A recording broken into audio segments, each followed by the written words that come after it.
Good morning, everyone. Today is the 1st of August, 2023. Morning. We're going to be discussing the 8th chapter of Matthew, and I don't think it's just coincidence. That's the chapter that we discussed last Sunday at Michael Smith's church there in Joplin.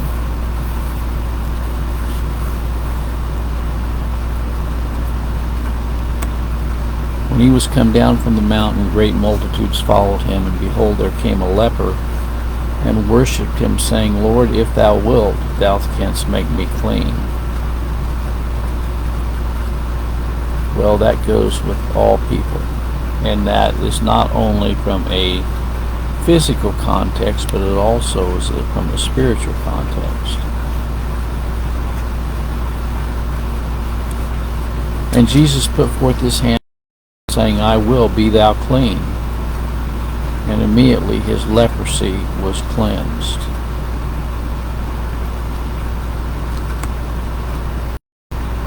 When Christ died on the cross, he said, it is finished. The Roman Catholic Church has their people come in and take Mass, symbolically re-crucifying Christ every week, when the work on the cross has already been accomplished for his people.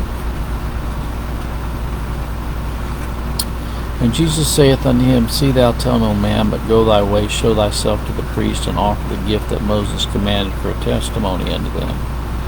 And when Jesus was entered into Capernaum, there came unto him a centurion beseeching him. And Michael reminded us Sunday that that centurion was not a Jew. The centurion was a Gentile, a Roman soldier. And saying, Lord, my servant lieth at home sick of the palsy, grievously tormented. And Jesus said unto him, I will come and heal him.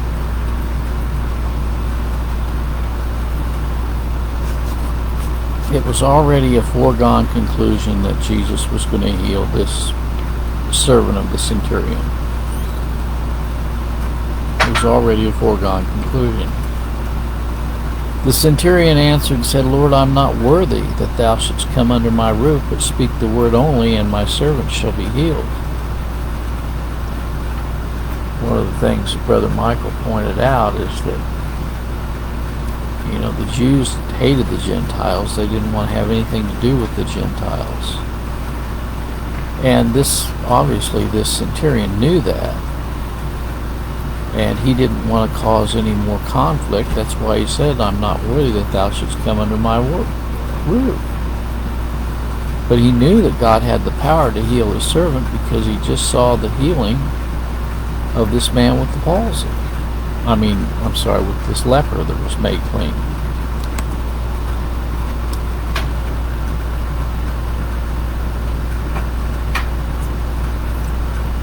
I'm under authority, having soldiers under me, and I say to this man, Go, and he goeth, and another come, and he cometh, and to my servant, Do this, and he doeth it.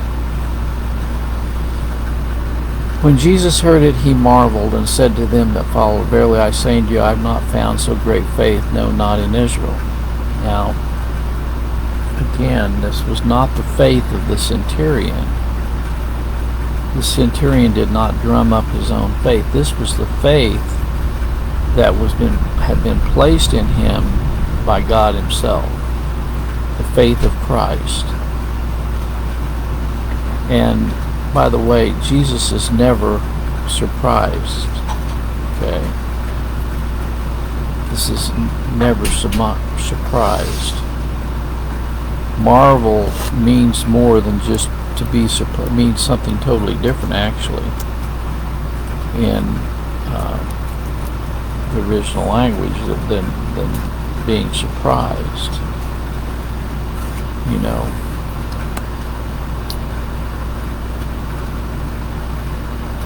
Has more to do with the admiration or admiring. You say, well, how could Jesus admire his own faith that he placed within the centurion if he placed it there? Well, Jesus said in another place that he's put all things under his feet. He's been highly exalted. He says, I have not found so great faith, no, not in Israel. God knows who have faith and who don't. The scripture says that all men have not faith. And so Christ admired the fact that this man had been given great faith by God. And Jesus said unto the centurion, Go thy way, as thou hast believed, so be it unto thee. And his servant was healed in that selfsame hour. So this chapter is not about exalting the centurion. It's about exalting the power of God. That's what it's about. Jesus has all authority over all things. He created all things with the word of his power. By him all things were created, by him and for him, Colossians 1. And when Jesus was coming to Peter's house, he saw his wife's mother laid and sick of a fever. And he touched her hand, and the fever left her, and she arose and ministered unto them. God has all power in heaven and earth. He created the heavens and the earth. He created all things. When the even was come, they brought unto him many that were possessed with devils. And he cast out the spirits with his word, and healed all that were sick. Notice here it didn't say he healed some that were sick. It says he healed all that were sick there. That it might be fulfilled which was spoken by Isaiah the prophet, saying, Himself took our infirmities and bare our sicknesses. Now, does Jesus heal everyone?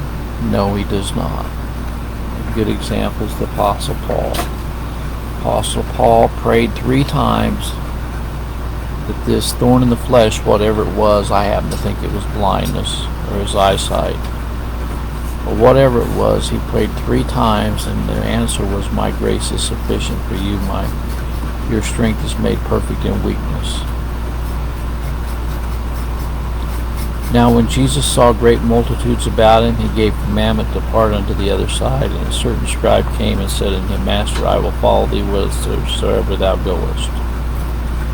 And Jesus saith unto him, The foxes have holes, and the birds of the air have nests, but the Son of Man hath not where to lay his head. And another of his disciples said unto him, Lord, suffer me first to go and bury my father. But Jesus said unto him, Follow me, and let the dead bury their dead.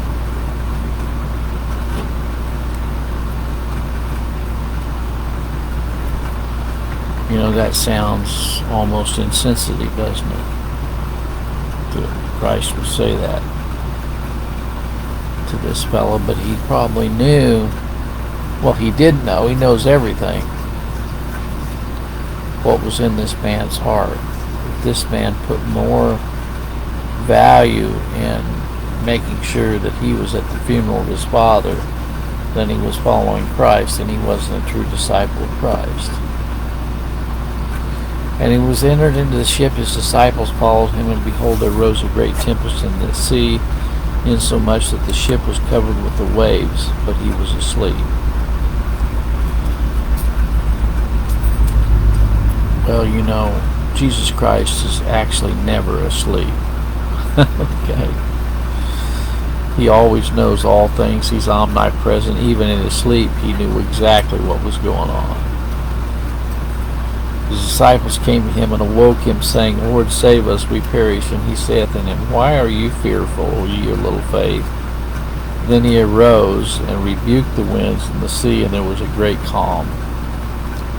Here's this word marvel again. But the men marveled, saying, What manner of man is this, that even the winds and the sea obey him? They admired the fact that he had the power to calm the storm. And when he was come to the other side into the country of the Gergesenes, there met him 2 possessed with devils coming out of the tombs, exceeding fierce, so that no man might pass that way. And behold, they cried out, saying, What have we to do with thee, Jesus, Thou Son of God, art thou come hither to torment us before the time?